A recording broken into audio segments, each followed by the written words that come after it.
नमो भगवते वासुदेवाय नमः। हर हर महादेव। राधे राधे। मेरी सभी माताओं, बहनों और भाई बंधुओं को मेरा नमस्कार है। आप सभी का भारतीय वंदनी चैनल में स्वागत है। मित्रों, आज मैं आप सभी को संतान सप्तमी की व्रत कथा का रसपान कराने जा रही हूँ, जिसे संतान सप्तमी, सातों संतान और ललिता सप्तमी भी कहा जाता है। मित्रों, हिंदी पंचांग के अनुसार भादो मास शुक्ल पक्ष की सप्तमी के दिन यह संतान सप्तमी मनाई जाती है।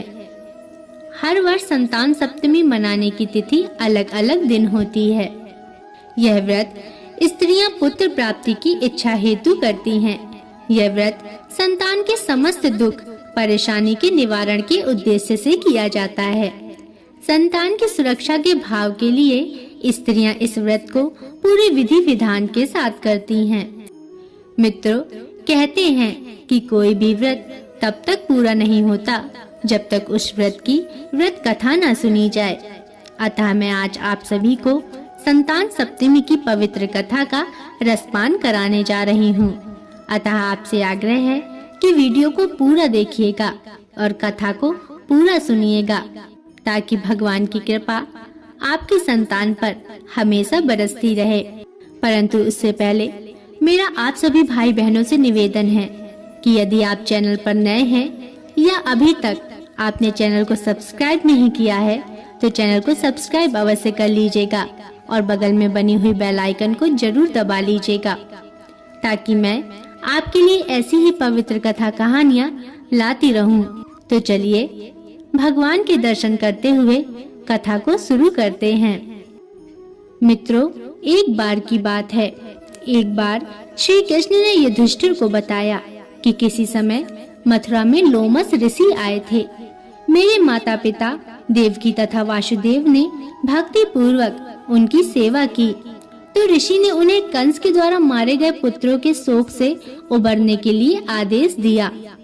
और वो बोले, हे देवकी, कंस ने तुम्हारे कई पुत्रों को पैदा होते ही मारकर तुम्हें पुत्र शोक दिया है। इस दुख से मुक्त होने के लिए तुम संतान सप्तमी का व्रत करो।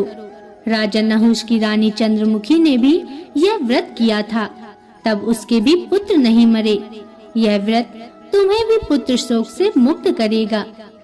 तब देवकी ने पूछा, हे देव, मुझे व्रत का पूरा विधि विधान बताने की कृपा करें, ताकि मैं विधि पूर्वक व्रत संपन्न करूं।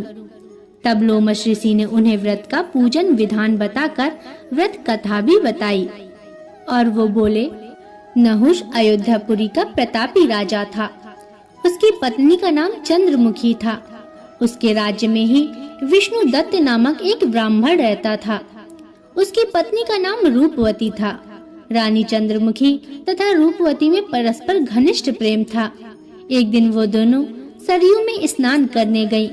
वहाँ अन्य स्त्रियां भी स्नान कर रही थीं। उन स्त्रियों ने वहीं पार्वती शिव की प्रतिमा बनाकर विधि पूर्वक उनका पूजन किया। तब रानी चंद्रमुखी और रूपवती ने उन स्त्रियों से पूजन का नाम तथा पूजा विधि पूछी। तब उन स्त्रियों में से एक ने बताया, हमने पार्वती सहित शिव की पूजा की है।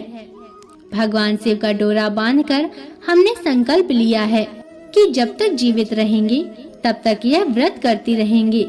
यह मुक्ताभरण व्रत सुख और संतान देने वाला है। उस व्रत की बात सुनकर उन दोनों सखियों ने भी जीवन पर्यंत इस व्रत को करने का संकल्प करके शिव जी के नाम का डोरा बांध लिया। किंतु घर पहुंचने पर वे संकल्प को भूल गईं।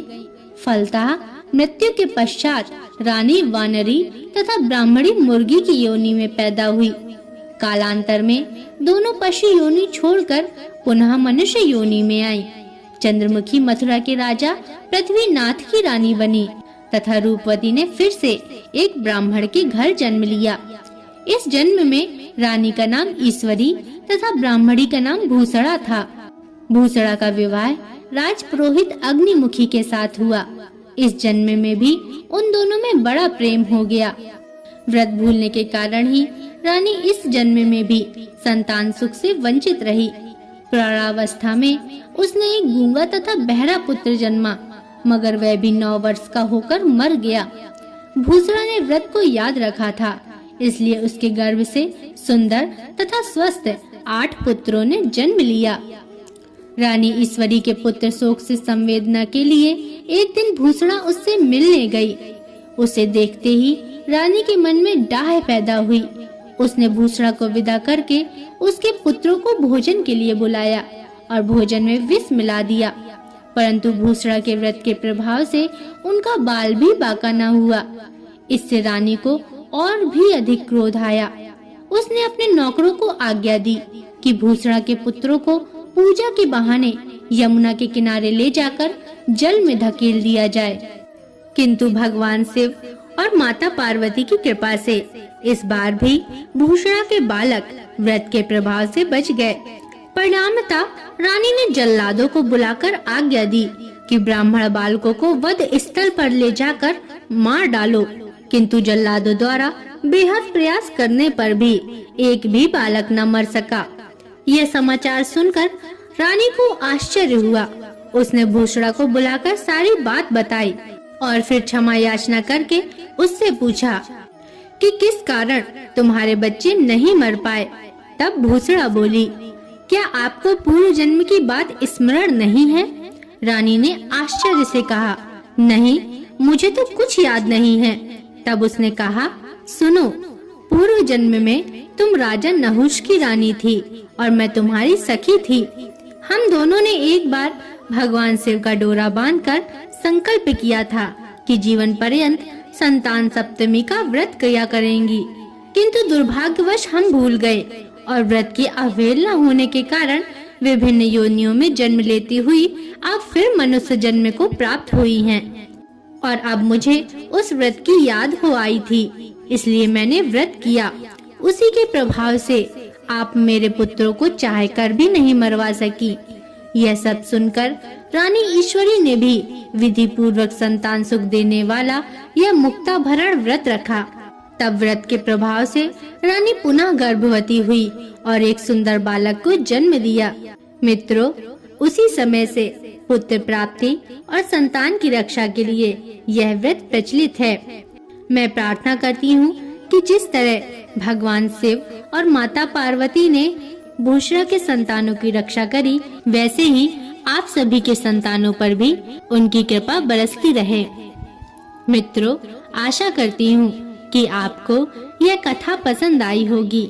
अगर इसमें कोई त्रुटियां हैं तो क्षमा करें। और जाने से पहले यदि अभी तक आपने चैनल को सब्सक्राइब नहीं किया है तो सब्सक्राइब अवश्य कर दीजिए और कमेंट में हमें जरूर बताइए कि आपको कथा कैसी लगी और जरूर लिखिएगा हर हर महादेव। अब अगले वीडियो तक के लिए नमस्कार।